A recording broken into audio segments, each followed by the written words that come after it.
Bismillahirrahmanirrahim. Assalamu alaikum. I am Mohammad Sharif and you are watching Sindhi Knowledge Factory. In this video, I tell you about how can we write Sindhi in Adobe Photoshop CS6 or other version.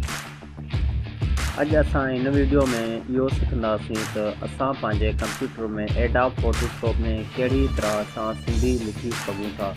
इन खां पहिरीं असांजे दिमाग़ में कुझु question कुझु सवालात ईंदा आहिनि। नंबर हिकु इहो सुवालु ईंदो आहे त आख़िर सिंधी कीअं लिखिबी आहे। नंबर ॿियो सुवालु असां वटि इहो ईंदो आहे त Adobe Photoshop में अहिड़ी कहिड़ी सेटिंग करणी पवंदी आहे जंहिंखां पोइ असां सिंधी लिखी सघूं था।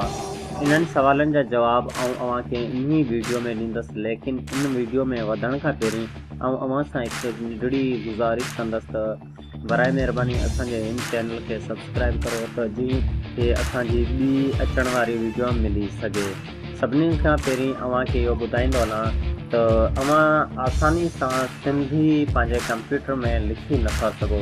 सिंधी लिखण लाइ अव्हांखे हिकु सॉफ्टवेयर जी ज़रूरत पवंदी आहे जेको अवां इंटरनेट सां डाउनलोड करे सघो था।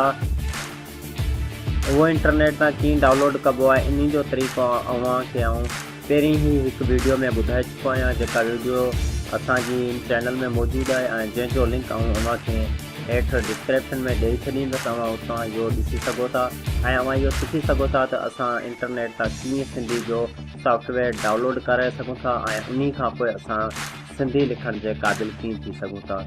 अव्हांखे इहो ॿुधाईंदो वञा त अगरि अव्हां वटि इहो सॉफ्टवेयर न आहे त अव्हां लिखी नथा सघो। अगरि अव्हां वटि विंडो 10 आहे त अव्हां वटि इहो सिंधी लिखण जो हिकु ऑटोमेटिकली कीबोर्ड हूंदो आहे, अव्हां लिखी सघो था।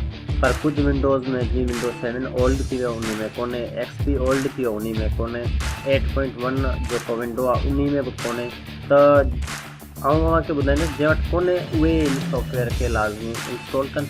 उन खां पोइ जेको सुवालु आहे इहो आहे त असां Adobe Photoshop में कीअं लिखी सघूं था। इहो अव्हांखे वीडियो में ॾेखारींदुसि ऐं उन खां पोइ सुवालु इहो आहे त आख़िर ज़रूरत छो पवंदी आहे सिंधी लिखण जी Adobe Photoshop में।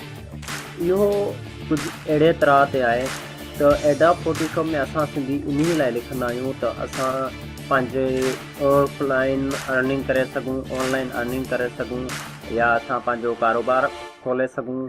अव्हां इहो ॿुधी करे हैरान थी विया हूंदा त Adobe Photoshop ते कारोबार, हा अव्हां Adobe Photoshop ते ई कारोबार खोले सघो था, पंहिंजो ऑफलाइन बिज़नेस करे सघो था, ऑनलाइन बिज़नेस करे सघो था। अव्हां ॾिठो हूंदा अॼुकल्ह पोस्टर वग़ैरह जाम पिया लॻनि या बैनर वग़ैरह जाम पिया लॻनि, जेके दुकाननि जे अव्हां फ्रंट ते ॾिठा हूंदा कुझु उते अव्हां तमामु वॾा बैनर या उते पोस्टर वग़ैरह ॾिठा हूंदा जेके Adobe Photoshop मां निकिरंदा आहिनि या Adobe इन डिज़ाइन मां बि निकिरंदा आहिनि। इहे जेको आहे इन्हनि जो तक़रीबन अव्हांखे मुकमल कोर्स ॾींदुसि, लेकिन अव्हांखे इहो ॿुधाईंदो हलां, रिकमेंड कंदो हलां त Adobe Photoshop जी मदद सां अव्हां पंहिंजा थंबनेल ठाहे सघो था, किताबनि जा फर्स्ट जेके फ्रंट पेज आहिनि उहे ठाहे सघो था ऐं उन खां पोइ Adobe Photoshop में अव्हां वेब डिज़ाइनिंग बि करे सघो था ऐं उन खां पोइ अव्हां Adobe Photoshop में पंहिंजे यूट्यूब जी थंबनेल ठाहे सघो था। मुख़्तलिफ़ तरह जे हिते तमामु वॾी सर्विस ॾेई सघो था, लोगो ठाहे सघो था ऐं अव्हां फाइवर जी मदद सां अव्हां तमामु वधीक अर्निंग बि करे सघो था। हाणे हलूं था पाण पंहिंजे टॉपिक जी तरफ़ त असां Adobe Photoshop में कीअं हिनखे लिखी सघूं था। उन लाइ अव्हांखे सभिनी खां पहिरीं अव्हां वटि Adobe Photoshop हुजे ऐं Adobe Photoshop इंस्टॉल हुजे। उन खां पोइ असांजे वटि जेको Adobe Photoshop आहे इंस्टॉल आहे, असां हिनखे ओपन करियूं था।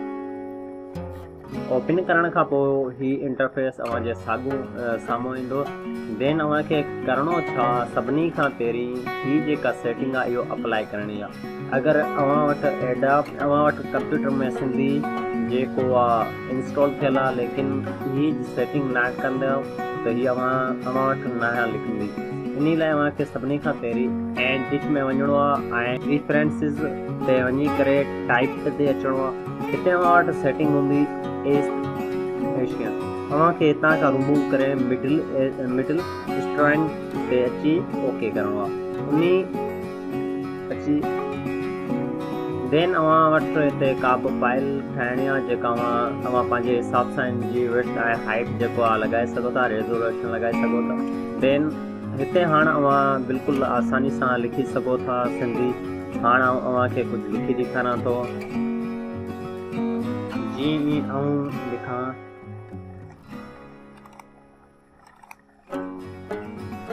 हाणे ते अवां ॾिसो त असां वटि हींअर जेको लिखिजे पियो इंग्लिश में लिखिजे पियो, छाजे करे त असां हितां सिंधी खे सिलेक्ट न आहे कयो। ऐं जीन ते क्लिक करे सिंधी खे सिलेक्ट कयो।